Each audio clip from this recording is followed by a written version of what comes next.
Buenos días, tardes ya. Hace 15 días traté el tema del cristiano y la calidad moral, ¿recuerdan? Bien, bueno, no lo dije, pero es una miniserie que va a ser como de 7 enseñanzas, así es que hoy es la segunda. Y el tema, el cristiano y el conocimiento. Todo tomado de segunda de Pedro 1:5, que dice así: vosotros también, poniendo toda diligencia, por esto mismo, añadid a vuestra fe virtud, a la virtud conocimiento. Repitan todos: conocimiento. Fíjese usted, hermano, que en todas las áreas de la vida cotidiana en la que cada uno de nosotros se desenvuelve, profesiones, oficios, etcétera, se necesita un nivel de conocimiento de la actividad que tú realizas, ¿no es cierto?, para poderla realizar de la mejor manera. Por ejemplo, un abogado será mejor abogado si conoce bien las leyes. Y hay abogados que son mejores que otros. ¿Por qué? Pues porque tienen más conocimiento. Lo mismo sucede con un doctor, que será mejor doctor si él avanza en el conocimiento del cuerpo humano y se va actualizando de acuerdo a la especialidad que eligió.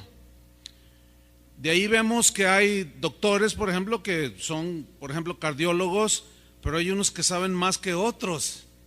¿Por qué? Porque tienen más conocimiento, son más aplicados, investigan más, etcétera. Lo mismo sucede, por ejemplo, con un mecánico, que él será mejor mecánico si conoce el funcionamiento de los autos, pero también tiene que irse actualizando, porque va avanzando la tecnología en los automóviles, de manera que un mecánico que empezó hace 30 años y se puede jactar de tener experiencia, pero no se actualiza, y un día le llevan un Audi y, oye, está fallando, entonces lo empieza a revisar. ¿Cómo no va a fallar? Le dice, si no tiene carburador. Entonces el dueño va a decir, pero es que el carburador pasó a mejor vida hace ya años. Ah, no sabía, dice el mecánico. Y de que los hay, los hay. ¿Por qué? Por falta de conocimiento. Asimismo, en un cristiano, la metáfora tiene esta aplicación. Un cristiano, mientras más conozca a Cristo, será un mejor cristiano. Un cristiano que conozca más de la palabra de Dios, tendrá más conocimiento de la voluntad de Dios. Porque también hay de cristianos a cristianos, ¿verdad? Fíjense, hermanos, que la falta de conocimiento en un cristiano puede ser hasta trágico en determinado momento. Al pueblo de Israel le sucedió algo trágico. ¿Qué le sucedió? En el tiempo de Oseas, Dios les reprendió de esta manera. Oseas 4, versículo 1. Búsquelo ahí, Oseas 4:1. Dice: oíd palabra de Jehová, hijos de Israel. Aquí va dirigido a los hijos de Israel. Porque Jehová contiende, disputa, reprocha con los moradores de la tierra. Entiéndase, Israel. ¿Cuál es la razón? Dice: porque no hay verdad, ni misericordia, ni conocimiento de Dios en la tierra. Al faltar el conocimiento de Dios, se desencadenan todas la maldad que hay en el corazón del ser humano. Veámoslo en el versículo 2. Dice: perjurar, o sea, jurar falsamente, mentir, matar, hurtar y adulterar prevalecen, y homicidio tras homicidio se suceden. No estaba describiendo México, está describiendo Israel. Versículo 3: por lo cual se enlutará la tierra. Cuando hay luto es porque alguien murió y los dolientes están tristes, lloran, se sienten solos, afligidos, hay luto en el corazón. La tierra se enluta porque la falta de conocimiento de Dios produce todas estas cosas que acabamos de mencionar. Dice, por lo cual se enlutará la tierra y se extenuará todo morador de ella, con las bestias del campo y las aves del cielo, y aún los peces del mar morirán. Yo quiero que hagamos una observación. Hasta en el asunto ecológico se afecta nuestro entorno. Increíble, pero es verdad. Ahora, en el versículo 6 del mismo capítulo, Dios hace un reproche a los culpables directos de que el pueblo no tuviera conocimiento, y estos eran los sacerdotes, encargados de enseñarle a la gente el conocimiento de Dios, explicándoles la palabra de Dios, pero no lo hacían. Y Dios les reprocha y les dice en el versículo 6, mi pueblo fue destruido. Fíjate, el pueblo de Dios destruido, eso es lo que dice, que fue destruido. La razón, porque le faltó conocimiento. Por eso, porque le faltó conocimiento. Y luego se dirige a los sacerdotes, por cuanto desechaste el conocimiento. A ver, ¿acaso habrá algún ministro de Dios que deseche el conocimiento? Sí, ahí dice que los sacerdotes desecharon el conocimiento, lo hicieron a un lado, no, lo menospreciaron, desechaste el conocimiento, por lo tanto dice, yo te echaré del sacerdocio, quitaré tu ministerio al que yo te llamé, no estás cumpliendo, estás siendo infiel, y porque olvidaste la ley de tu Dios. ¿Acaso algún cristiano se podrá olvidar de la palabra de Dios? ¿Un hijo de Dios? Según la Biblia, sí. Y dice, y porque olvidaste la ley de tu Dios, miren las consecuencias, también yo me olvidaré de tus hijos. ¿Cuántos tienen hijos? Bueno, piensa en ellos. Yo tengo 2 y pienso en ellos. Hace rato hablaba con el mayor. Y bueno, él ya está casado y hablábamos y dame consejos, papá, sí, cómo no. Y estuvimos hablando un buen rato. Y yo veo a mis hijos y digo, qué tremendo. Si yo desecho el conocimiento, si yo no me aplico en el conocimiento, Dios se va a olvidar de mis hijos. ¿Sí? Eso es algo tremendo. Por eso el apóstol Pedro nos instruye.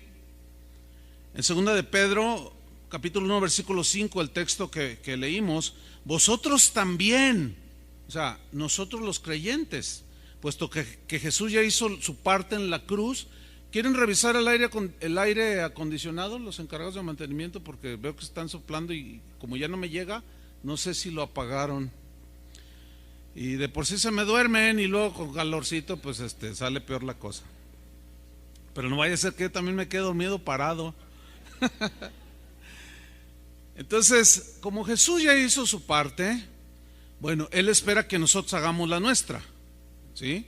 Por eso dice el apóstol Pedro, vosotros también, poniendo toda diligencia. ¿Quién es el que va a poner la diligencia? ¿Dios o nosotros? Nosotros. Pónganle, añádanle a su fe, que es la confianza que ahora tenemos en Dios. Hay que añadirle, hay que alimentarla para que crezca y se fortalezca. Añádanle a su fe virtud, que ya vimos hace 15 días, que habla de calidad moral, actos respetuosos, honrados delante del Señor.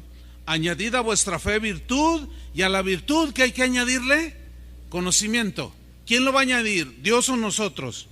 ¿Quién va a leer? ¿Dios o nosotros? Nosotros. ¿Quién va a estudiar? ¿Dios o nosotros? Nosotros. Ahora, cuando nosotros nos vamos a la etimología de la palabra conocimiento, nos encontramos que el término griego es gnosis, que se traduce simplemente conocimiento. Pero ¿qué es gnosis? ¿O a qué, cómo lo define? ¿Qué define esta palabra como que se traduce por conocimiento? Miren, En el lenguaje griego hay dos palabras que están muy ligadas entre sí, que son prácticamente como gemelos pero siameses. Si quitas uno, se muere uno o se mueren los dos, ¿sí? Estas dos palabras, o esos dos siameses, uno es la palabra griega Sofía. Sofía es una palabra griega que significa sabiduría. Y la sabiduría que habla la Biblia, habla del conocimiento de las cosas divinas y humanas. O sea, el conocimiento de las cosas divinas, quién es Dios, cómo es Dios. Entonces eso te va dando sabiduría para saber cómo dirigirte con Dios, cómo hablarle, cómo reaccionar con Dios, ¿sí? Pero también sus efectos, o sea, ¿por qué Dios, qué sucede? ¿Por qué Dios permite estas cosas? No lo entiendo, pero entonces ahí pedimos sabiduría, y la sabiduría nos ayuda a entender por qué Dios obra de esa manera. Pero el gnosis, que es el conocimiento, nos permite, escúcheme bien, analizar para tomar la mejor decisión. O sea, tú tienes un conocimiento, un mecánico tiene conocimiento del auto, un doctor del cuerpo humano. Entonces, en base a ese conocimiento, toma la mejor decisión de cómo operar, de cómo entrar allí para sanar algún desperfecto en el cuerpo humano o en un automóvil, qué sé yo. Bueno, el conocimiento nos ayuda a nosotros, los cristianos, a andar conforme a la voluntad de Dios, porque sabemos cuál es su voluntad. Nos ayuda a un actuar honorable, y esto redunda en una vida que agrada a Dios. Los seres humanos, los cristianos, como seres humanos, tenemos nuestras circunstancias muy particulares, ¿sí? Y la sabiduría nos da la habilidad, la destreza para aplicar el conocimiento en esa situación particular. Algo muy común que se da, que no debería darse, pero se da, es que hay gente que le gusta estudiar, tiene mucho conocimiento, pero no tienen sabiduría para aplicar el conocimiento. Saben mucho, pero no tienen sabiduría para lidiar con las cosas cotidianas, pero conocen un montón de la Biblia. Es que esos siameses que son sabiduría y conocimiento, los separaron. Fíjese, algo que he notado a través de los años, sobre todo en las esposas de varones, que les da por estudiar y escudriñar y tener conocimiento, y eso está bien, pero no tienen sabiduría para aplicar el conocimiento. Y dicen, ay, mi marido sabe un montón de la Biblia, pero no sabe tratarme. Sabe un montón de la Biblia y no sabe cómo solucionar los problemas de nuestros hijos.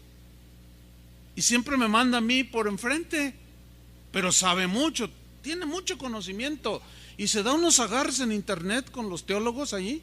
Dice, pero no trata bien a la gente, o sea, no se comporta bien como debería de hacerlo.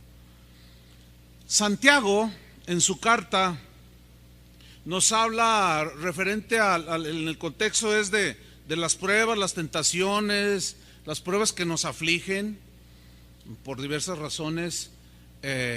Dice, si alguno tiene falta de sabiduría, pídasela a Dios. O sea, ¿sabiduría para qué? Para saber cómo lidiar con las circunstancias que se van presentando en nuestra vida cotidiana. ¿Quién de nosotros no tiene situaciones problemáticas en la familia, en el hogar? Todos. Y para cada situación en particular se requiere una sabiduría que nos va a ayudar a aplicar el conocimiento que la Biblia nos revela, que nosotros tenemos que acumular, por ejemplo, sobre la familia, el trato entre esposos, la educación a los hijos, cuando se van presentando situaciones problemáticas que afligen el corazón. ¿Quién de los que están aquí no tiene problemas en su trabajo? Por diversas situaciones. que el patrón es abusivo, que el compañero que dice mentiras de ti porque se quiere quedar con tu puesto, infinidad de situaciones que hay que enfrentar con sabiduría. Pero la sabiduría nunca va a operar si no tienes conocimiento. ¿Me explico? Porque la sabiduría toma del conocimiento que le hemos añadido. Así funciona. Por eso es que a nuestra fe hay que añadirle conocimiento también. Miren este versículo, Jeremías 9:24. Es muy interesante este texto, porque nos habla de cómo pues nosotros debemos de añadir conocimiento de Dios y conocimiento de su palabra, porque nos va a ayudar a entender a Dios. Nos va a ayudar a tomar decisiones sabias, reacciones con Dios que a veces son totalmente imprudentes, no son sabias. Miren este texto, Jeremías 9:24, dice así: mas alábese en esto el que se hubiere de alabar, en entenderme y conocerme. Dos cosas, en que me entiendan. En otras palabras, diciendo Dios, yo quiero que tú me entiendas por qué hago como hago las cosas. Yo quiero que tú me conozcas, porque algo muy común entre los cristianos en general es: no sé por qué me está pasando esto, no entiendo. Bueno, según Dios deberíamos entender por qué pasan las cosas, pero al faltar conocimiento, eso nos impide, porque la ignorancia pues es un enemigo para nosotros los cristianos. ¿Recuerdan ustedes a Pablo en Romanos 8:28 diciendo que a los que aman a Dios, todas las cosas que les suceden, sean buenas o no sean buenas, adversas o favorables, todas las cosas ayudan para bien? Así dice, ¿verdad? Significa que al final de esa circunstancia, Dios en su infinita sabiduría lo va a usar para a la postre, al final, hacernos un bien, algo provechoso para nosotros. Sin embargo, hay cristianos que pasan alguna situación y dicen: es que no entiendo por qué. Y alguien con más conocimiento le dice: no te preocupes, hermano, acuérdate que la Biblia dice que los que amamos a Dios, ¿amas a Dios? Claro. Acuérdate que la Biblia dice que los que amamos a Dios, todas las cosas, buenas o malas, nos ayudan al final para bien. Es que no entiendo por qué me pasó a mí. Entonces es difícil. Por eso es que tenemos que añadir conocimiento de Dios a nuestra fe. Porque el que tiene este conocimiento le pasa alguna situación y dice: Señor, ¿qué me quieres enseñar? Qué diferente. Otros discuten con Dios, otros se pelean con Dios, y algunos que pues no serán muchos, pero uno que otro hasta le dice al Señor: no, ¿sabes qué? Ahí nos vemos, voy a agarrar mi rollo porque pues tú no me ayudas. Al contrario, mira, antes de yo ser cristiano estaba mejor que ahora, no entiendo. Y tú dices: ay, Dios mío, es muy complicado, es muy difícil que un cristiano que no va añadiendo cada día en su vida conocimiento pueda tener acciones y reacciones que agradan a Dios. Es muy difícil. Por eso el apóstol dice: añádanle a su fe virtud, y a la virtud, ¿qué? Conocimiento. Entonces dice: alabes en esto el que se hubiera de alabar, en entenderme y conocerme, que yo soy Jehová, que hago misericordia, juicio y justicia en la tierra. Porque estas cosas quiero. Hay cosas que el Señor quiere hacer y hay cosas que Él no quiere hacer. Y el conocimiento nos ayuda a entender a Dios por qué quiere y por qué no quiere. Ahora, ese mismo versículo de Jeremías 9:24, en la versión Palabra de Dios para Todos, se lee de esta manera, mucho más contundente en cuanto a la traducción. Dice: si alguno quiere hacer alarde de algo, que lo haga de que aprendió a conocerme. Este alarde no es un alarde así soberbio o pecaminoso, sino es una seguridad de entender por qué Dios está haciendo las cosas. Y cuando leo este texto, viene a mi mente, es inevitable recordar a nuestro amado hermano Pablo Hunter, que yo recuerdo hace más de casi recién convertido. Yo le hacía preguntas a él y luego él me las contestaba y me daba la respuesta, pero en mi ignorancia yo le debatía. Entonces él me miraba y me dice: mira, hermano, yo conozco a Dios. Ay, hermano, pues, o sea, me dejaba, lo decía con tanta seguridad: Dios obra de esta manera. Es que no entiendo. Lee, busca, porque ahí está escrito por qué Dios hace las cosas como las hace. Tienes que crecer en conocimiento, me decía el hermano. Y yo decía: ay, bueno, estudia. Pero él decía: yo conozco a Dios. Lo decía con una seguridad. Cuando pasaba algo y le pedíamos consejo, hermano, aquí lo tengo tan presente, Jeremías 21:5. Y lo que, léelo, o sea, del asunto. Y ya lo leímos. Ay, qué tremendo. Siempre ha estado ahí el texto, nunca se ha movido. Dice: ay, qué tremendo. Entonces aquí mira lo que dice: si alguien quiere hacer alarde de algo, que lo haga de que aprendió. ¿A qué? A conocerme. ¿Tú conoces a Dios? De alguna manera tenemos cierto conocimiento, pero no te conformes con el nivel en el que estás. Conocer a Dios, yo creo que ni con 5 vidas aquí en la tierra podemos llegarlo a conocer como Él es. Pero hay que conocerlo lo más que podamos para poderlo entender. ¿Por qué hace las cosas? Hay gente que dice: yo no entiendo por qué Dios manda al infierno a los malos.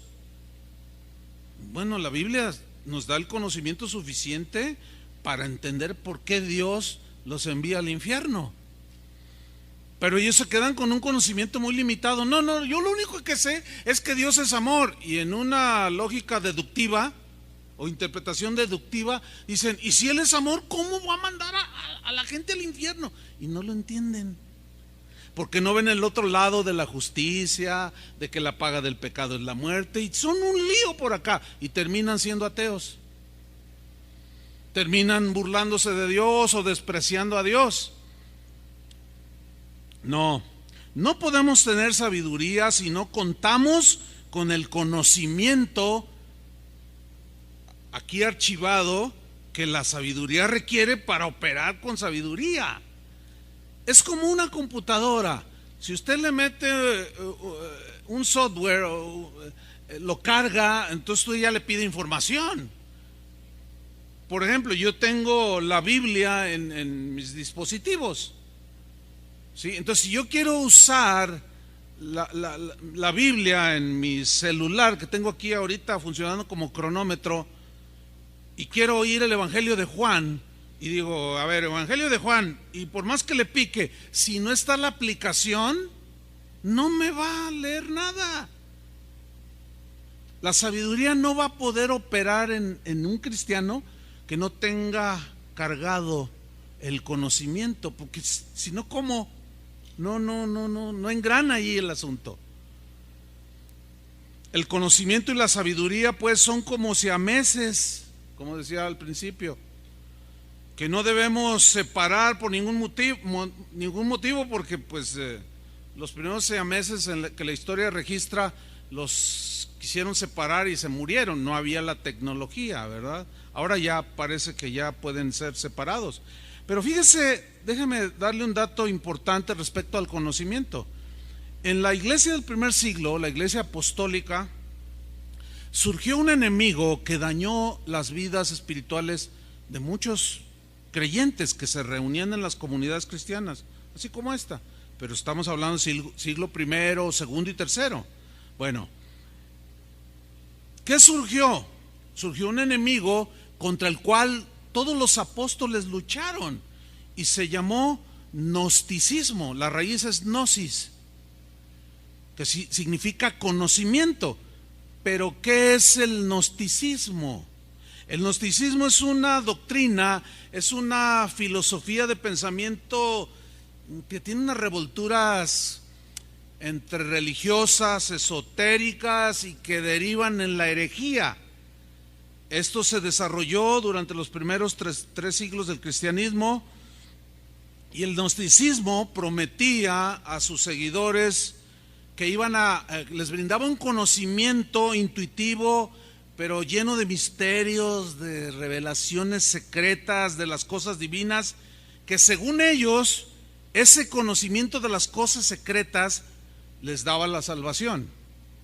Pero eso anulaba el sacrificio de Jesús, porque no necesitas a Cristo para encontrar la salvación, ni el perdón de tus pecados, sino hay que buscar el gnosis, el conocimiento elevado, reservado solamente para unos poquitos. ¿Dónde he oído eso? En la actualidad se sigue manejando mucho gnosticismo. El gnosticismo, entre otras de sus enseñanzas, que era precisamente lo que atacaron los apóstoles, sostenía que la materia, en este caso el cuerpo humano, es intrínsecamente malo, por lo que los gnósticos miraban que hacía la gente con sus cuerpos. Y decían, no, la materia es mala, pero el espíritu que habita en este cuerpo es intrínsecamente bueno. Por lo tanto, deducían ellos, es imposible que Dios se haya encarnado en un cuerpo humano. Por eso negaban la encarnación del Hijo de Dios. Y con ese gnosticismo herético se enfrentaron los apóstoles.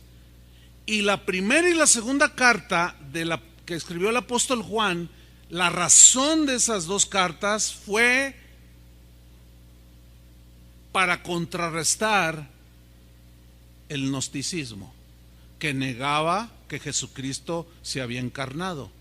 Por eso Juan también en su evangelio dijo, en el principio era el verbo, y el verbo era con Dios, y el verbo era Dios, y este verbo se hizo carne y habitó entre nosotros, tomó forma humana.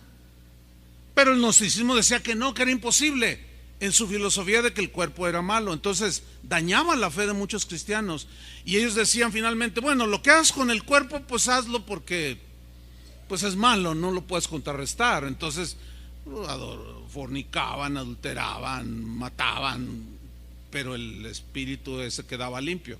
Mentira. Vamos a ver primero Juan 2:18, y vamos a ver cómo Juan luchó contra los gnósticos, a quienes llamó anticristos. Primero de Juan 2:18, o sea, ese conocimiento no es el que la Biblia enseña. Primero Juan 2:18 dice, hijitos, ya es el último tiempo, y según vosotros oísteis que el anticristo viene, o sea, el personaje, así ahora han surgido muchos anticristos. Aquí esta frase, muchos anticristos, se refiere a los gnósticos. Ahora, ¿qué significa anticristo? Dos palabras ahí yuxtapuestas. Anti es contra Cristo. O sea, todo lo que Cristo enseña estaban en contra. Lo que el conocimiento de Dios revelado en las Escrituras enseñaba, ellos lo contradecían por su supuesto conocimiento más elevado. Entonces el apóstol Juan les llama anticristos. Por esto dice, conocemos que es el último tiempo. Salieron de nosotros. ¿A quiénes son los que salieron de nosotros, según Juan? Los gnósticos. No se refiere a cristianos que profesaron la fe cristiana y que por alguna razón se apartaron, abandonaron la fe, apostataron. No se refiere a ellos, se refiere a gente que en su sabiduría mundana se metían encubiertamente entre los cristianos para transmitirles su conocimiento.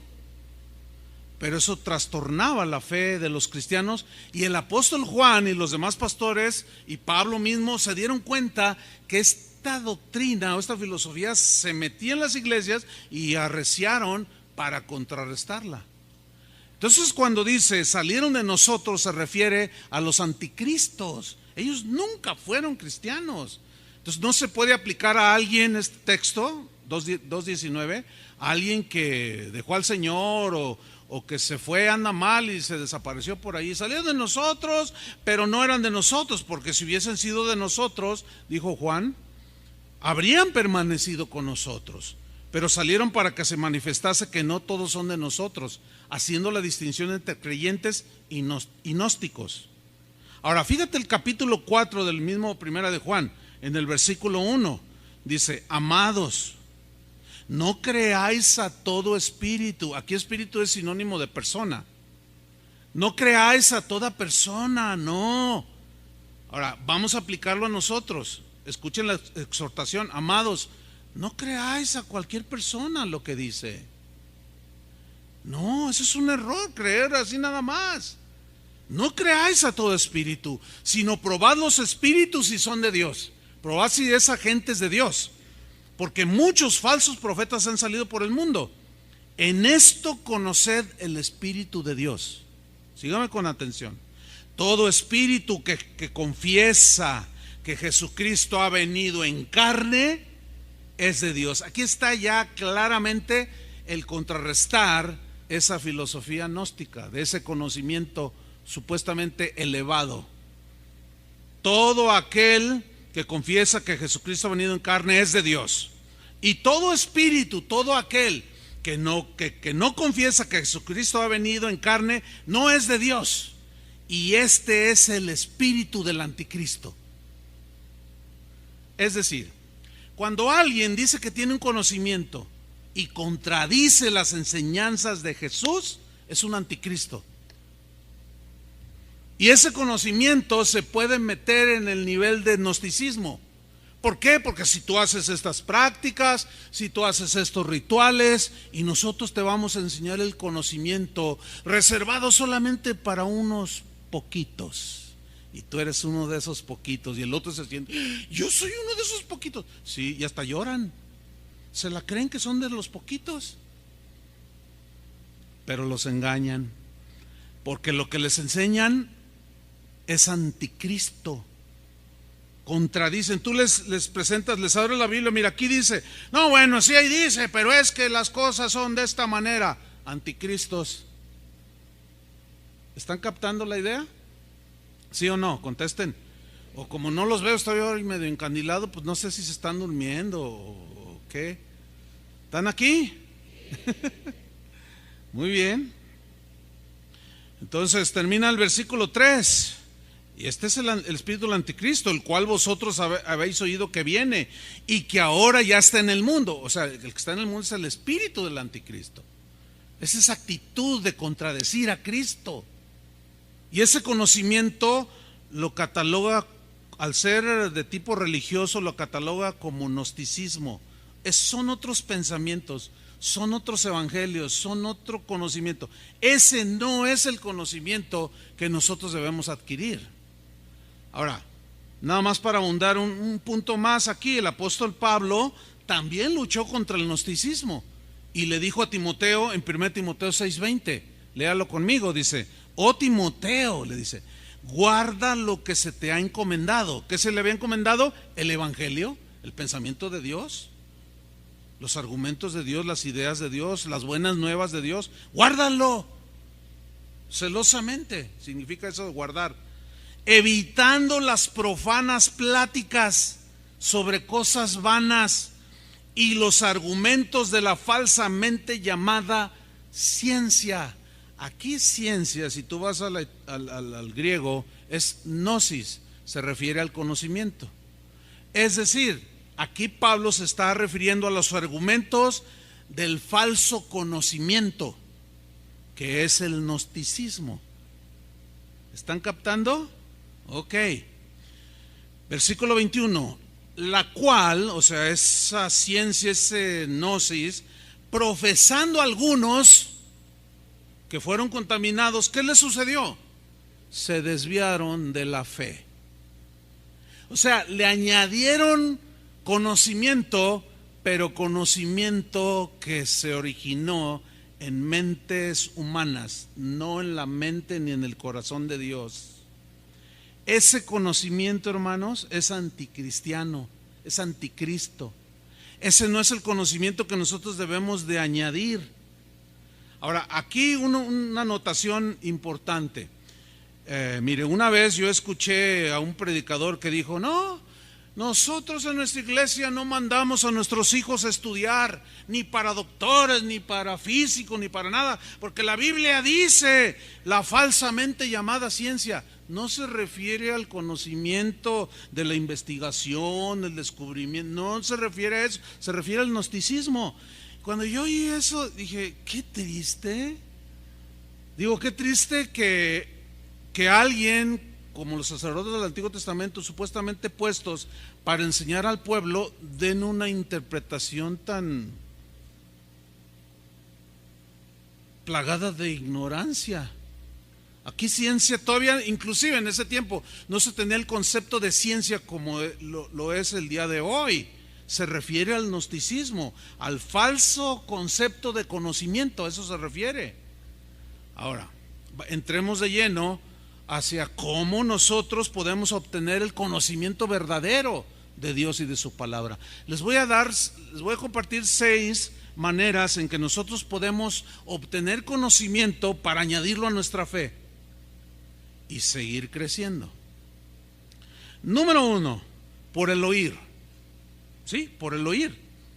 El conocimiento llega a nuestras vidas por el oír el mensaje. ¿Se acuerdan que Pablo dijo: ¿cómo invocarán a aquel en el cual no han oído?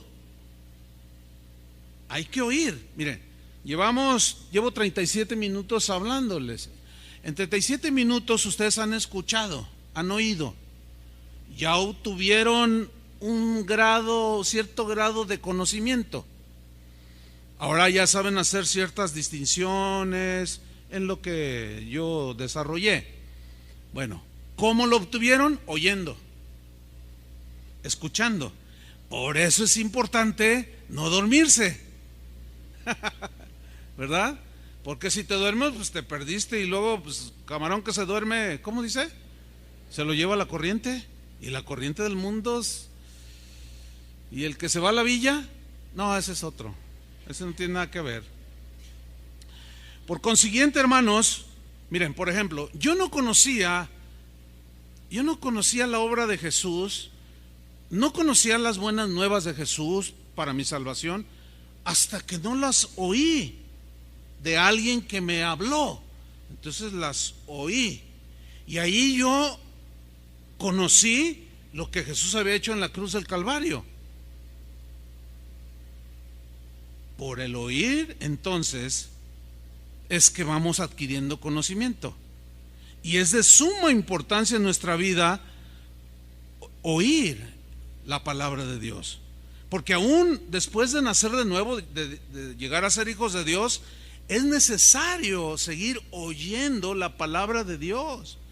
Porque esta, cuando la oímos, nos trae tanto beneficio. Por ejemplo, hace rato que cantábamos, nosotros procuramos cantar la palabra de Dios, ¿sí? Entonces, ¿cuántos de ustedes venían así, pues con los afanes de la vida y con los problemas, que la enfermedad, que el problema con el hijo, y de pronto empezaste a alabar a Dios, que es la palabra cantada, y empezó a llegar a tu corazón, y se empezó a animar tu corazón? Al principio algunos aplaudían así como entre que, híjole, Señor, estoy en una prueba bien difícil, y cómo me cuesta alabarte. Pero a medida que lo ibas haciendo, las palabras te iban penetrando, aunque van dirigidas a Dios, y eso consoló tu corazón.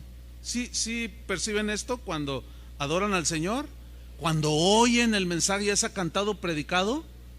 Por supuesto, entonces es de suma importancia escucharlo, porque recibimos consuelo, alimento espiritual, guía, ¿sí? Y finalmente tenemos salud espiritual. Ahora bien, para oír, Dios diseñó las cosas de esta manera. Él diseñó lo que nosotros llamamos la comunidad cristiana, o el grupo de creyentes que tienen a Jesús como su Señor. Diseñó lo que nosotros llamamos la iglesia, que somos nosotros, no es tanto el edificio, sino nosotros, y reunirnos para oír la palabra de Dios. Hay una amonestación en Hebreos capítulo 10 versículo 25 que dice: no dejando de congregarnos.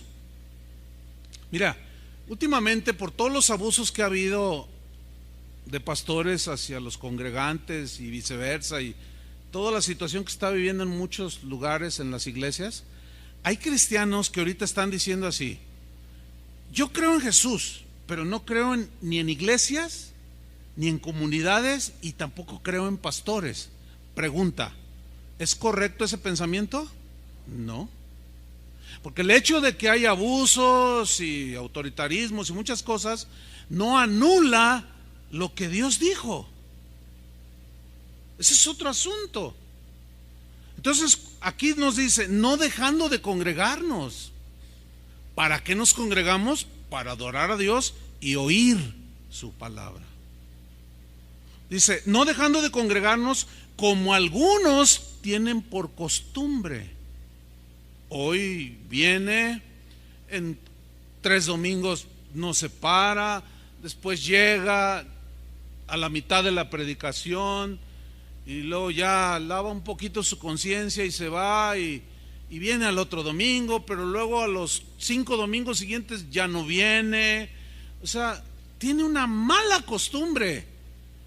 Y como en esta congregación solemos hacer los mensajes así como ligados para que haya una explicación exhaustiva sobre un tema, pues si por ejemplo, si yo doy esta miniserie de 7 enseñanzas y oye 2, y si oye la tercera, va a decir: ¿qué está diciendo? No entiendo nada. Pues echa un sueñito. O está todo distraído y dice: es que no entiendo. Oye, ¿de qué está? No, es que en las 2 pasadas dijo esto. Pues no vine. ¿Y por qué no vino, hermano? Usted sabe, ¿no? Jugaron las Chivas. Bueno.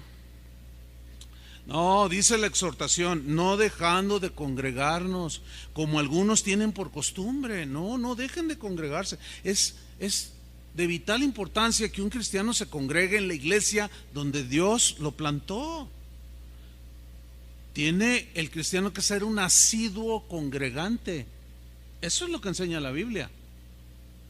De manera que si alguno es inconstante, comprométase, pero es por su propio bien. ¿Se acuerdan de bueno, antes de decir este pensamiento, déjenme terminar el texto. Dice: sino exhortándonos, y tanto más cuando veis que aquel día se acerca. ¿Qué significa aquel día se acerca? ¿De qué está hablando aquel día se acerca? De que Cristo va a venir. Exhórtense. Eso es lo que yo estoy haciendo ahorita. Usted lo está escuchando, usted lo está analizando si lo que estoy diciendo está correcto bíblicamente. Y todos asienten, dicen: pues sí, ahí dice, está bien. Bueno, ahora usted necesita comprometerse, porque cada día que pasa es un día menos para que Cristo venga. ¿Cuántos lo están esperando? Bueno, Jesús un día puso una parábola de 10 vírgenes, ¿recuerda? Dice que 5 eran prudentes, sabias, sensatas, y 5 eran imprudentes. Todas tenían sus lámparas, todas tenían el fuego ardiendo. Y eso habla de la vida que da el Señor, de lo que Él pone. Pero ¿quién tenía que añadir aceite a las lámparas? Las vírgenes. De manera que un día se oyó la voz: aquí viene el novio, vamos a la fiesta. Y las 10 vírgenes, 5 que tenían aceite en sus lámparas, pues la llama seguía viva. Y las otras dijeron: no nos va a alcanzar, danos de vuestro aceite, dice. Y dijeron: no te puedo dar, porque si te doy, pues ni tú ni yo. En otras palabras, lo que yo añada a mi fe es para mi edificación, no para tu edificación. De manera que si tú llenas tu lámpara y cuando venga ese día y algún hermano que tienes ahí a tu izquierda, detrás o delante, allí de ti, a tu alrededor, y oye, ya viene el Señor, dame de tu aceite, ¿le vas a dar? Pues no, porque no se puede. ¿Cómo le vas a dar? No se puede, tienes que añadirlo tú. Y se quedaron fuera y nada más 5 entraron. Entonces, oír la Biblia, oír el mensaje. Miren, hablando de los dispositivos y de la aplicación de leer la Biblia o de oírla, hay que aprovechar el tiempo, los días son malos. Si te cuesta algo de trabajo por las carreras de la vida cotidiana, descarga esa aplicación de la Biblia. Yo la tengo aquí en mi celular. Yo, por ejemplo, de donde vivo acá, según el tráfico, a veces hago hasta 1 hora. Entonces digo, 1 hora, pues el Evangelio de Juan, de ida y de venida, y ya lo voy a escuchar todo. Y lo pongo allí, y lo vengo escuchando, En lugar de andar oyendo otras cosas, mejor oigo la Biblia. Y al estarla oyendo, empiezo, entonces por eso esto acá. No, hermanos, es un cúmulo de conocimiento. Y la manera, esto es de las bondades que tiene la tecnología actual. Tiene su lado negativo y ahorita hablaré un poquitín nada más, pero es una bendición. ¿Sí o no? De manera que, hermanos, escuchen, oigan predicaciones, sí, pero aquí viene una voz de alerta. Cuidado con lo que escucha en internet, porque no todo lo que se escucha en internet o que ofrece el YouTube viene de Dios. Hay infinidad de doctrinas de todo tipo, hermano. Y ahí es donde usted tiene que ser muy sabio, tiene que tener mucho cuidado. ¿Por qué? Porque sigue habiendo mucho gnosticismo disfrazado de cristianismo, que te enseña cosas que si tú las crees, eres salvo, y si no las crees, no eres salvo, y hacen a un lado a Jesús, y eso es gnosticismo. Miren lo que sucedió, para que vean un ejemplo en la Biblia, en Hechos 17, cuando Pablo y Silas llegaron a una población llamada Berea, se encontraron allí a un grupo de judíos, los cuales cuando oyeron el mensaje de Pablo, recibieron la palabra, pero miren lo que hicieron, aquí está el sustento bíblico. Hechos 17:10 dice: inmediatamente los hermanos enviaron de noche a Pablo y a Silas hasta Berea, o sea, los enviaron a predicar. Y ellos, habiendo llegado, entraron en la sinagoga de los judíos. Ellos eran judíos y entraron a la sinagoga. Y dice el versículo 11 que esos judíos eran más nobles que los que estaban en Tesalónica, pues recibieron la palabra con toda solicitud. Aquí la palabra nobles no significa de nobleza de rango de sangre azul y estrato social elevado. No. Aquí nobleza significa receptividad. Eran más receptivos que los judíos en Tesalónica. Sus sentimientos hacia Dios era más sincera, más abierta a escuchar la revelación de la palabra de Dios. Entonces dice, estos de Berea, o los bereanos, eran más receptivos y recibieron la palabra con toda solicitud. Pero ellos hicieron algo de lo cual les traemos una gran lección, e ilustra perfectamente lo que yo les estoy compartiendo acerca del oír. Ellos oyeron a Pablo, recibieron, pero ¿qué dice que hicieron? Escudriñando. ¿Qué significa escudriñar? Escudriñar significa examinar algo de manera exhaustiva. Otro significado es escarbar hondo, como haciendo un hoyo, metafóricamente hablando, escarbando para encontrar algo. En este caso es escudriñar, examinar de manera exhaustiva lo que estaba diciendo el apóstol Pablo respecto a Jesús. Ahora, ¿qué escritura escudriñaron ellos? El Antiguo Testamento. Todavía no se escribía el Nuevo Testamento. Escudriñaron cada semana, una vez al mes. No, ¿qué hicieron? sea, lo que escucharon no se lo comieron nada más así. Yo mismo les he dicho, no me crean a todo lo que digo, me puedo equivocar, pero escudriñenlo. Tienen el derecho de escudriñarlo y tienen el derecho de preguntar también. Pablo dijo lo mismo en estas palabras. Les dijo a los Gálatas: mas si aún yo o un ángel del cielo les habla un evangelio diferente al que yo les he enseñado o al que está bajo maldición. Y Juan dijo: no creáis a todo espíritu. No, nada más porque ay, lo dijo fulano de tal, ay, lo dijo mangano de tal. Hoy con esa era del internet y de las redes sociales, los memes o los escritos de dichos, de frases, son muy comunes y abundan por todos lados. Entonces mucha gente lee esos memes, esos mensajes, pensamientos que siguen siendo de hombres, y que porque lo dijo fulano de tal se asume que es verdadero. No, hermanos, eso no es verdad. Eso es una falacia. ¿Por qué? Porque por razones obvias nos equivocamos, somos hombres. Pero si vamos a la Biblia, ¿qué vamos a encontrar? Las sanas palabras de nuestro Señor Jesucristo. Entonces los bereanos oyeron, pero examinaron. ¿Entiende? Y esa es una manera de adquirir conocimiento sano del Señor y de su palabra. Número 2, por el estudio personal.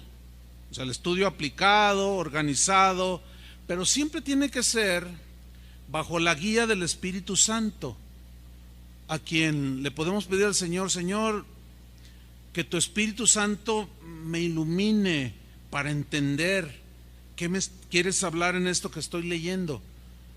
Y créanme, hermanos, que escudriñar las Escrituras es necesario de manera personal para llegar a un mejor conocimiento.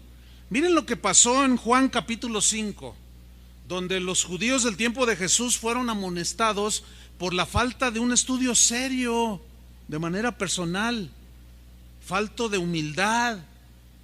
Miren lo que sucede. Juan capítulo 5 versículo 37. También el Padre, está hablando Jesús, que me envió, ha dado testimonio de mí. ¿Nunca habéis oído su voz? Ni habéis visto su aspecto, ni tenéis su palabra morando en vosotros, porque a quien él envió, vosotros no creéis. Y ahí están los judíos oyendo, ¿no? Y lo miraban así. Y Jesús les sigue diciendo en el 39: escudriñad las Escrituras. O sea, examinen lo que estoy diciendo. Escarben hondo, escudriñen las Escrituras. Dice: porque a vosotros os parece que en ellas, en las Escrituras, tenéis la vida eterna, y ellas, las Escrituras, son las que dan testimonio de mí. Hablan de mí las Escrituras. Versículo 40: y no queréis venir a mí para que tengáis vida. Gloria de los hombres no recibo, mas yo os conozco que no tenéis amor de Dios en vosotros. Yo he venido en nombre de mi Padre y no me recibís. Si otro viene en su propio nombre, a ese recibiréis. Claro, rechaza a Jesús, rechaza el conocimiento, vas a aceptar a otro y otro conocimiento. ¿Me expliqué? Rechaza a Jesús, ignora lo que dice allí, no lo busques, vas a terminar recibiendo otro conocimiento. Es que yo oí al motivador, es que yo oí, y a veces son hasta esotéricos y a veces hasta brujos. Es que yo lo oí, está muy razonable lo que dijo, pero contradice lo que Jesús dijo, es un anticristo. No se coman todo nada más así, hay que escudriñarlo. Entonces Jesús les está reprochando eso a ellos. Estudien, pero aplíquense bien y van a descubrir que las Escrituras hablan de mí. Sigue diciendo en el versículo 45: no penséis, ahí está, o sea, no imaginen, no piensen que yo voy a acusarlos delante del Padre. No, dice, hay quien los acusa. Y luego dice Moisés. ¿A qué se refiere Moisés los acusa?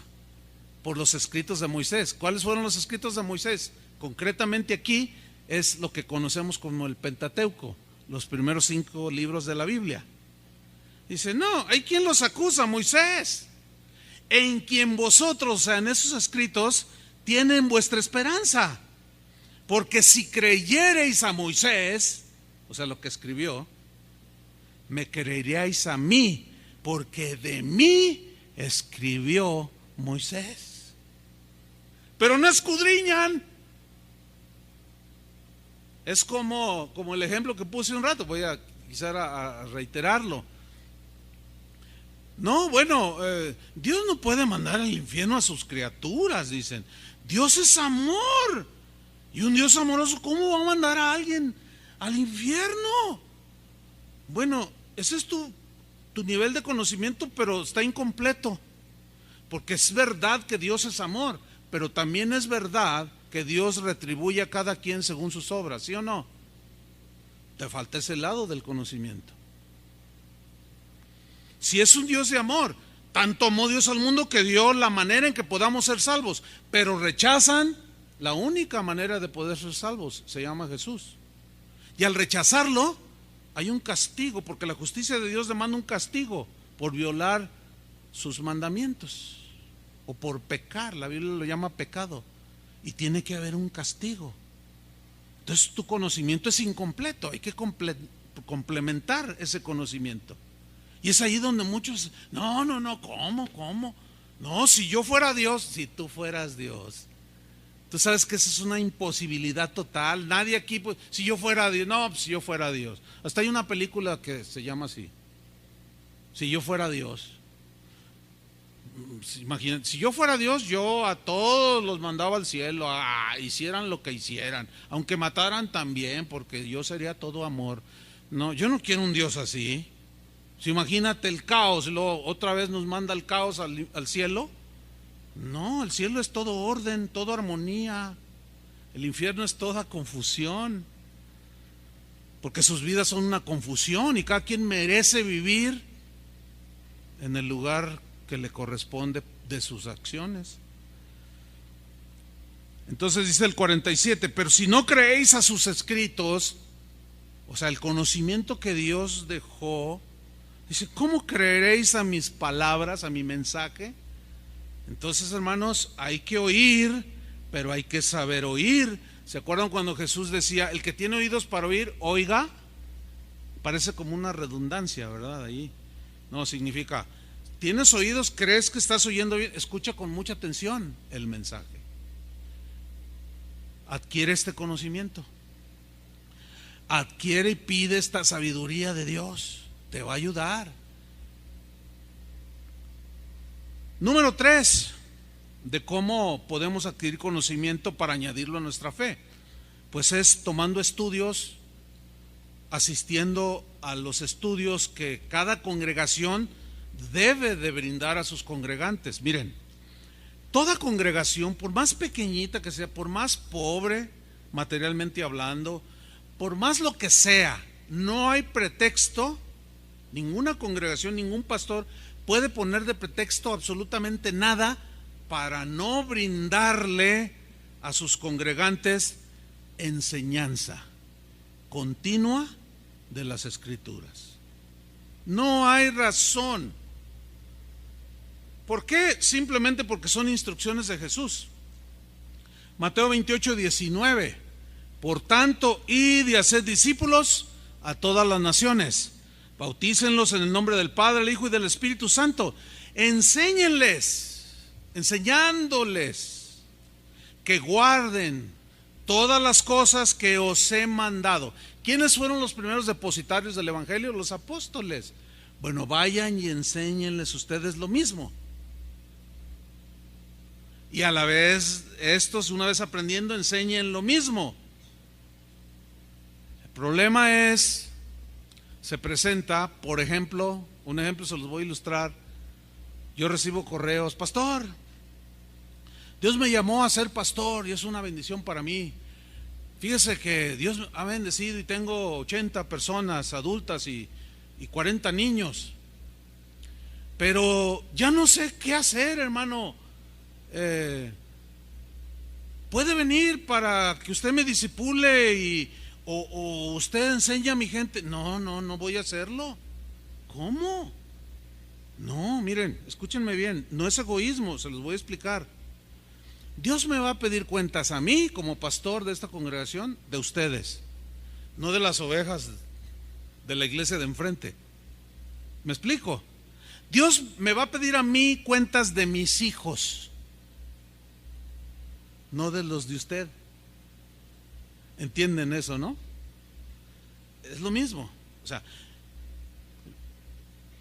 pastores indolentes que no quieren estudiar. Oiga, pastor, explíqueme. Hay personas que me escriben a veces o me llaman, me dicen, pastor, le pido un gran favor, concédamelo. Y luego dicen, espero su pronta respuesta. Hasta con esa, dicen, por favor, desglóseme el Evangelio de Juan versículo por versículo.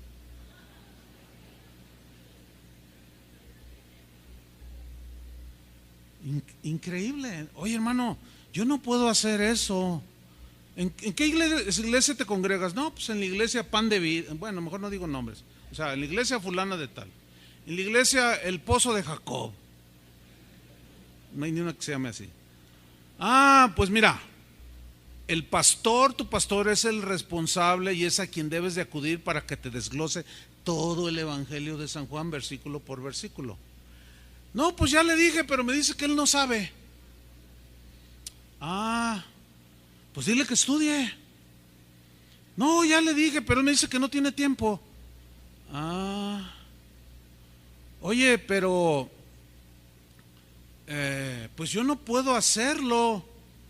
No, mire, yo ya hablé con él y le dije que le había escrito a usted y me dijo, sí, te doy permiso, si él te lo quiere hacer, que el pastor Chuy te lo haga.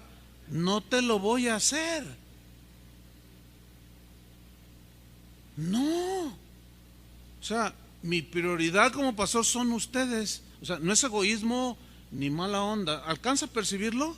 No, porque yo voy a dar cuentas de ustedes. Entonces, imagínate que me llegan, el otro día Tony vio mi iPad, ¿verdad? ¿Tú viste el que viste mi iPad?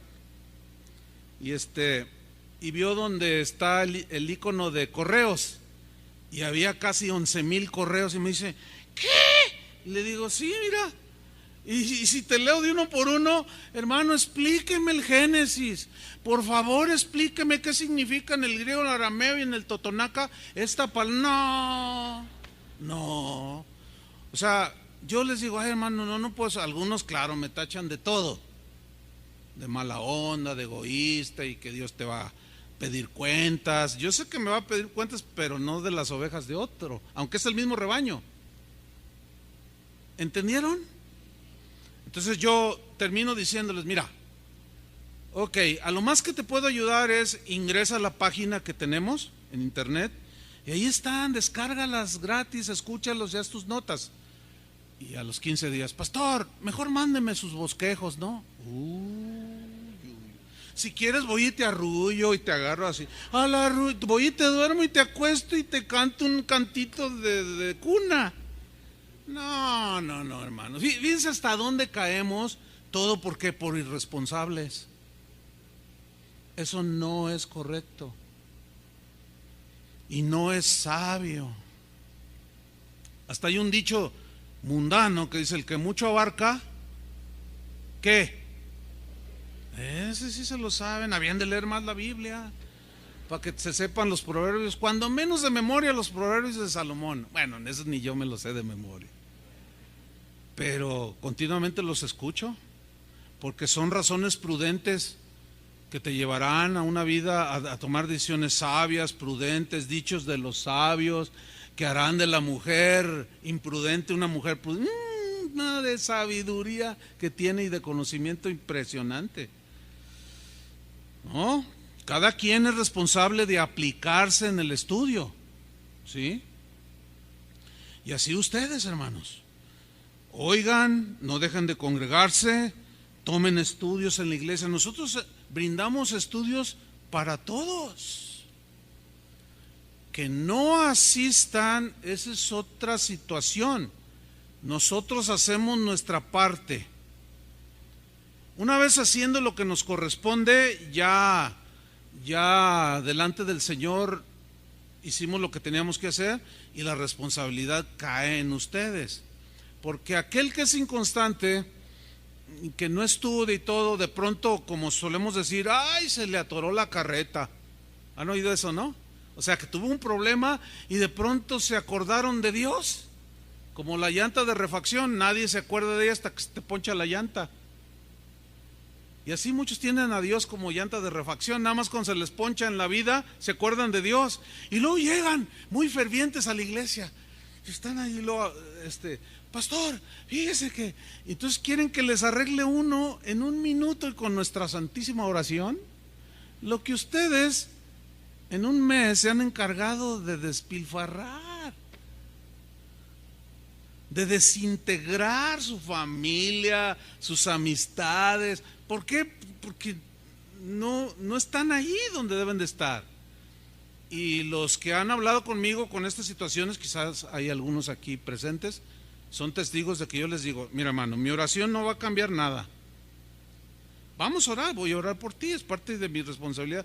Pero yo te lo digo claramente, esto no es de oración solamente, es de oración, pero tú tienes que hacer algo. Tú tienes que añadir. Ay, hermano, pero yo tengo confianza en que su oración va... O sea, es bien difícil, porque por más que les... No, pero aún así tengo confianza en que si usted ora, Dios me va a ayudar. Pero le acabo de decir, hermano, pero mire, bueno, vamos a orar, ándele. Ya váyase. Oiga, hermano, no pasó nada. Yo te lo dije. Ahora, ¿qué has hecho respecto al asunto? No, bueno, es que usted sabe el trabajo. No, bueno, uy, qué difícil se la ponen a uno. No, hermanos, acuérdense, somos responsables cada uno de nuestras acciones. ¿Quién va a añadir a nuestra fe y a nuestra virtud conocimiento? ¿Quién lo va a añadir? Diga yo. Yo. Cada quien. Número 4, la manera número 4 de adquirir conocimiento. Este es maravilloso, me gusta mucho porque esto promueve, o sea, fortalece la relación personal con el Señor, y es preguntándole directamente a Él. Mira, Jeremías 6:16, mira lo que dice. Así dijo Jehová. ¿Quién dijo? El Señor. ¿Qué dijo? Leamos. Paraos en los caminos y mirad y preguntar por las sendas antiguas. Significa que no sabes qué hacer. Aquí está este camino, aquí está este, hay un montón de caminos y estás ahí y no sabes qué camino tomar. Bueno, dice, detente, párate, tranquilo, analiza, piensa, mira, dice, y enseguida pregunta. ¿A quién? A Dios es el que le vas a preguntar aquí. Pregunta por las sendas antiguas. Las sendas antiguas aquí son sinónimo de los caminos de Dios. Por ejemplo, tú estás todo ahí mal, no tienes paz y todo, tú te das cuenta la razón por la que fue, pero no has hecho nada y tú sabes que es porque quizás tienes algún resentimiento. Entonces, tú estás todo así turbado porque estás amargado, entristecido. Entonces te paras, detienes, miras y Señor, le preguntas al Señor, Señor, ¿cuál camino quieres que camine? Dame sabiduría, dame entendimiento, revélame, Señor. Aquí dice que te pregunto por cuál. Y luego el Señor te dice, camina el camino del perdón. Ah, Señor, pero... Luego, o Dios te está diciendo que ayudes al pobre o que apoyes las misiones, y hasta te dice, mira, quiero que esto que te di, quiero que des esto, y no lo das, y luego se te turba todo y no sabes para dónde caminar. Luego vas y le preguntas, Señor, ¿qué senda quieres que camine? Pues no sé por dónde. Camina la senda de la generosidad. Ay, entonces tengo que dar esto. Ay, Señor. Oh. ¿Ven? ¿Quién es el que complica las cosas? Díganlo. Acéptelo. Yo lo acepto. Nosotros somos los que complicamos las cosas. Entonces párate, detente, pregúntale a Dios cuál sea el buen camino, dice. Andad por él y hallaréis descanso para vuestra alma. ¿No quieres tener paz y dormir tranquilo, y aunque sople el viento y vengan terremotos y las montañas vengan al suelo, tú estarás confiado en el Señor? ¿No quieres eso? Bueno, camina las sendas del Señor. Pero eso, ¿cómo viene? Pregúntale al Señor. Uy, cuántas veces yo le he preguntado al Señor. Por ejemplo, cuando iniciamos la casa de oración, lo que es casa de oración, yo nunca había iniciado de cero una iglesia, una congregación. No sabía, no tenía ese conocimiento. Y yo le pregunté al Señor y me dijo bien claro: lee el libro de los Hechos, pero léelo escudriñándolo, medítalo, no me lo leas en 5 minutos, no, ve parte por parte. Y así lo hice, hermanos. Miren, apenas iba en el capítulo 6 de Hechos, y ya Dios me había mostrado y revelado lo que tenía que hacer para iniciar lo que hoy es casa de oración. Con detalles increíbles, hermano. Eso alimentó mi fe, ¿entiende?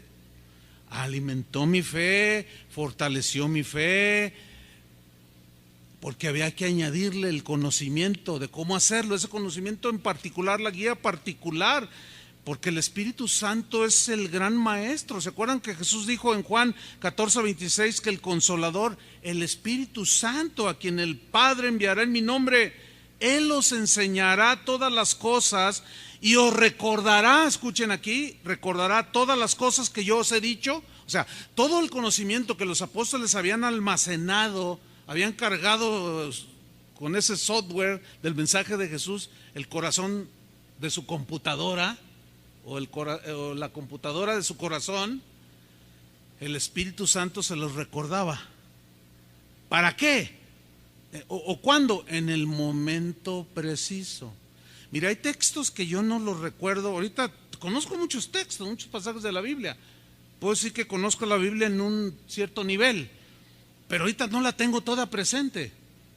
Cuando se me presenta una situación que no sé qué hacer, el Señor, dame sabiduría, ayúdame. Y el Espíritu Santo empieza a actuar y toma de lo almacenado. Y mira, los versículos como que te los recita el Señor en el oído. Y te recuerda, ¿te acuerdas aquella situación? Mira, esto es muy semejante, haz esto. Y tú dices, esa es una experiencia en la que todo cristiano necesita entrar. Pregúntale directamente al Señor si tomas ese trabajo o no, si compras esa casa o no, si haces ese viaje o no. Pregúntaselo a Él. No vengas como aquel hermano que dijo, hermano, fíjese, quiero un consejo. Dice, es que mire, la novia que tengo, pues no sé si casarme con ella o no. Pues pregúntale al Señor. Dice, no, ya le pregunté, pero me dijo que Él le iba a decir a usted para que usted me dijera. Le dijo, oye, no, le digo, ¿sabes una cosa? No soy Juan Diego, no soy un intercesor de esos que usan otras personas. No, yo no soy de ese tipo de intercesores. ¿Cómo? A ver, ¿por qué Dios no te dijo directamente? Porque nunca le preguntaste. No, ve y pregúntale otra vez. ¿Cómo quieres que yo te diga? Pues yo qué sé con quién te vas a casar. Yo ya me casé. A mí no me preocupa eso ya. Entonces, ¿yo cómo te voy a decir? Es una guía tan personal que solo a Dios le compete decirte, no a uno. Uno puede aconsejar, sugerir, pero jamás decir con este sí o con este no. Ese le compete a Dios. Pero al no desarrollar esto de ir y preguntar directamente a Dios, es que los cristianos no saben qué hacer por falta de conocimiento de que el Espíritu, el Consolador, nos va a recordar, nos va a enseñar, nos va a guiar, porque los hijos de Dios somos guiados por el Espíritu de Dios. Y Él habla a nuestro espíritu, y el Espíritu Santo da testimonio a nuestro espíritu de que somos hijos de Dios. Ahora, alguien dice, pastor, enséñeme cómo distinguir la voz de Dios. Eso no se puede enseñar. ¿Cómo? O sea, ¿qué te digo? Suena así, hijos míos. O sea, ¿qué te digo? No, eso no se puede enseñar. Pero entonces, ¿cómo distinguirlo? En tu oración, en tu relación continua, tú vas a saber cómo. Mira, Dios a mí me habla de una manera muy particular, a mi esposa de otra manera. Pero cuando Dios me habla a mí, yo estoy convencido cuando es Dios. No tengo la menor duda. ¿Y cómo sabe? Bueno, yo lo sé. ¿Cómo? No te lo puedo enseñar. Porque es una relación espiritual que tú tienes que desarrollar. Cuando mi esposa está en la planta alta y me llama, no tengo que verla para saber si es ella, porque conozco su voz. Tenemos 38 años casados, pero nos conocimos a los 17 años por allí. O sea, más de 40 años escuchando su voz. Es inconfundible para mí, de tanto escucharla, no necesito ni verla para saber. Si está detrás del teléfono, pues sé que es ella, aunque no me diga quién es. Bueno, así es la relación con Dios, es nada más una analogía para que usted trate de captar, bueno, su relación, cuánto habla con Él, cuánto le pregunta, desarrolle eso y Dios le va a revelar. Hermano, es una de las cosas más maravillosas que hay. Cuando tú dices, Dios me habló, y algunos bien maravillados, ¿y qué te dijo? Porque a mí nunca me habla, dicen. Porque les falta conocimiento de que así debe de ser, y aquí se los estoy leyendo. Número 5, penúltimo, otra manera de acumular conocimiento es por medio de la enseñanza de pastores y maestros a quienes Dios llama para hacer esa tarea, como lo que yo estoy haciendo ahorita, y le toca a todos los pastores aquí en algún momento. Efesios 4:11 nos lo establece y nos da este conocimiento. Dice que Él mismo constituyó a unos apóstoles, a otros profetas, a otros evangelistas, a otros pastores y maestros. Bueno, yo no soy apóstol. ¿Tú eres apóstol, Tony? Entonces yo no soy apóstol. ¿Eres profeta? Tampoco, yo menos. ¿Eres evangelista? Pues yo no. O sea, pero sí entro en los últimos dos. Yo soy pastor y maestro. Bueno, constituyó todos estos. Los que sean lo otro, está bien. Yo soy en este caso pastor y maestro. Me puso a hacer una tarea. ¿Cuál es esa tarea? Perfeccionar, dice el versículo 12, a los santos son ustedes, los creyentes, así los nombra la Biblia. Perfeccionar a los santos para la obra del ministerio, para la edificación, llevar a la madurez al cuerpo de Cristo. ¿Quién es el cuerpo de Cristo? Ustedes. Ahora, ¿qué significa perfeccionar? Significa instruir, capacitar, guiar, dirigir, enseñar, corregir, disciplinar. Todo eso significa perfeccionar, y esa es tarea nuestra. Hay cristianos que dicen, no, yo no recibo enseñanza de hombres, yo nada más leo la Biblia. ¿Está bien el pensamiento? Está a la mitad, porque ciertamente hay que leer la Biblia, Dios nos puede hablar directamente, pero también Dios constituyó, según la Biblia, gente que nos va a enseñar. Amén. Por eso es que deben de respetar a sus pastores, todos los miembros de cualquier congregación. Sujetaos a vuestros pastores, dice la carta a los Hebreos, porque ellos darán cuenta de ustedes.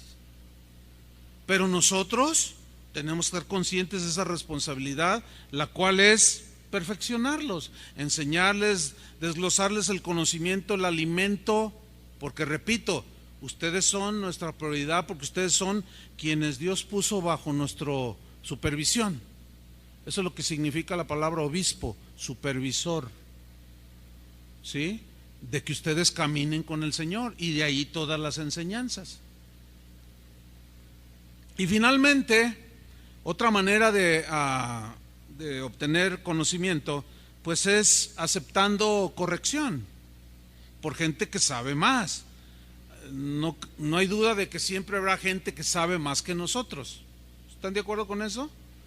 Por ejemplo, yo tengo amigos que no les he tenido yo que decir, ellos se han tomado esa libertad porque pues la tienen, y yo agradezco eso, de que me corrigen en algo que ellos vean que yo necesito corregir, en alguna enseñanza, en alguna conducta, en algo.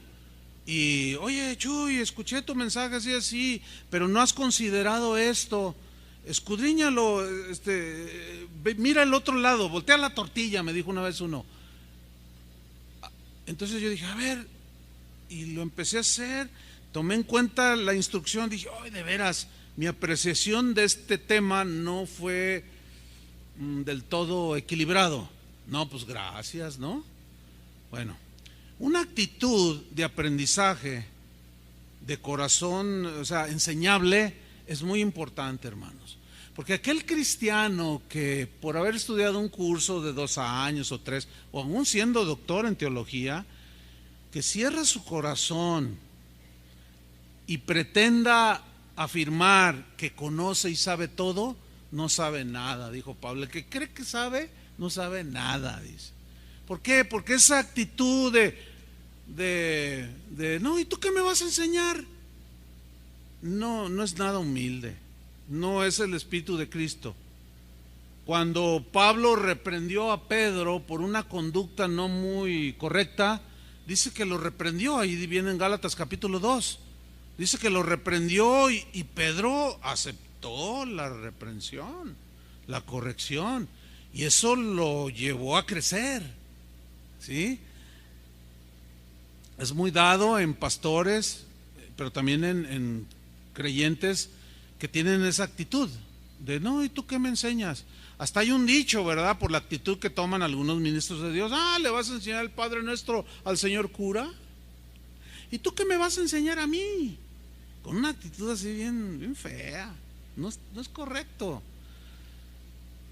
Yo me acuerdo cuando estábamos en la escuela bíblica, ya hace muchos años de esto. Estaba Carlos, mi hermano, como alumno, su esposa Berta. En ese tiempo eran solamente amigos. Mi esposa, ya estábamos casados. Y había dentro de ese seminario bíblico, había una clase que se llamaba Geografía Bíblica. Geografía Bíblica. ¿Te imaginas? Entonces, no, pues la maestra no tenía una elocuencia así muy, pues no era muy, digamos, diestra para enseñar una clase, además difícil, pues para que se haga atractiva y eso, ¿no? Entonces, no, la actitud de los alumnos no era buena.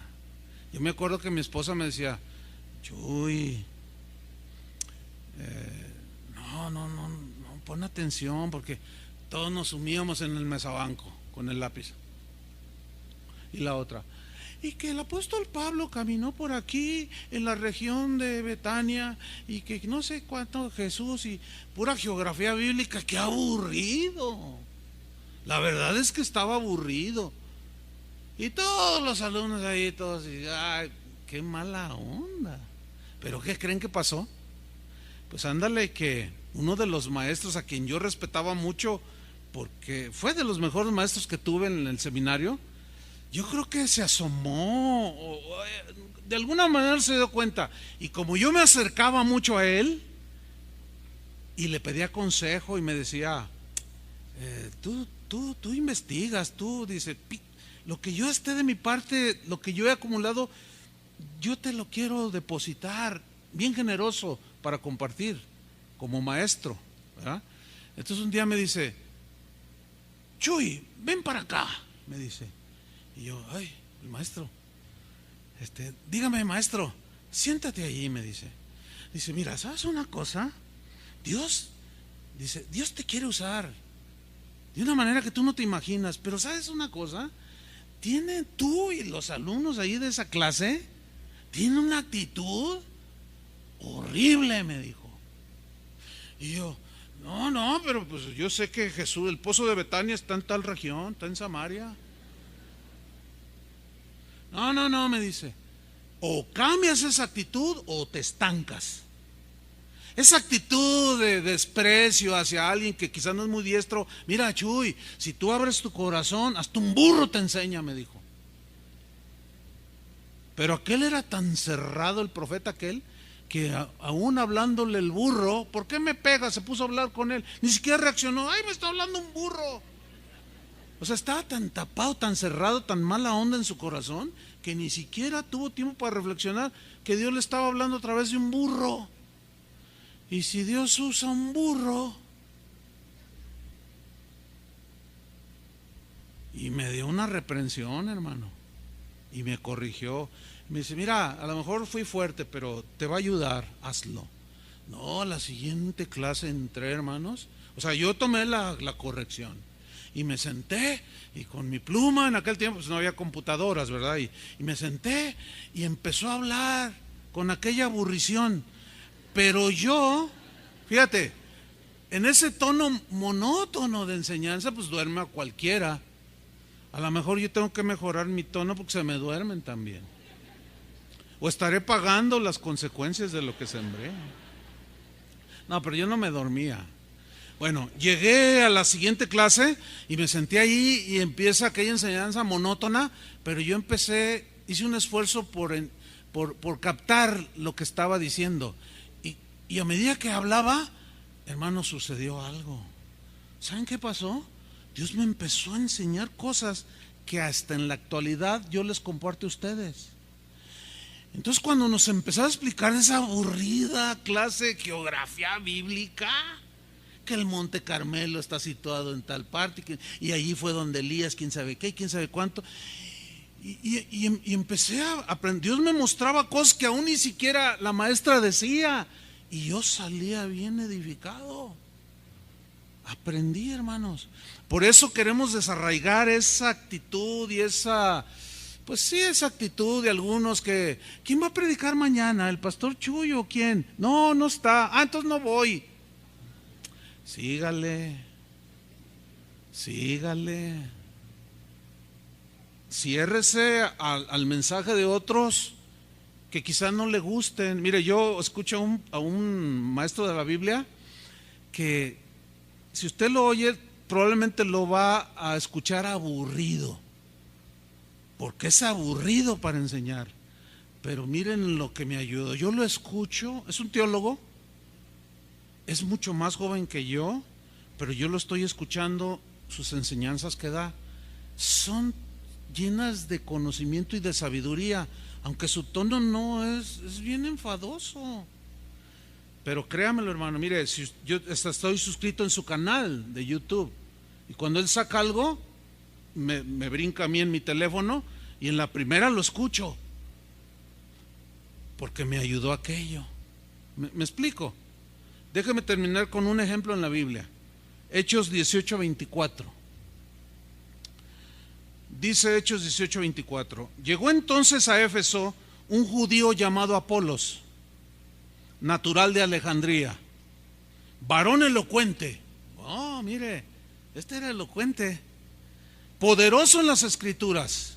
Oh, tenía un conocimiento importante en las escrituras. Este había sido instruido en el camino del Señor. Oh, ya era un discípulo distinguido. Y siendo de espíritu fervoroso, o sea, de predicación fogosa, ardiente, hablaba y enseñaba diligentemente, aplicadamente, lo concerniente al Señor. Uy, se necesitan Apolos, ¿no? Pero luego dice, aunque solamente conocía el bautismo de Juan. En ese tema no era muy vasto su conocimiento. ¿Sí? Y dice en el versículo 26, y comenzó a hablar con denuedo en la sinagoga. Pero cuando lo oyeron, Priscila y Aquila, que era un matrimonio, Aquila era el varón y Priscila la esposa, cuando lo oyeron, yo me imagino así como que se miraron y como diciendo, no, le falta allí, ¿verdad? Hay que aconsejarle, hay que instruirlo. Pero no lo hicieron de manera irrespetuosa. ¡Ey, Apolo, estás mal! Interrumpiendo ahí, estás mal, viejo. O algo así, ¿no? No, pues ellos, dice, le tomaron aparte, eso es sabiduría. Le tomaron aparte y le expusieron más exactamente el camino de Dios. ¿Qué le parece? ¿Y qué hizo Apolos? Lo recibió.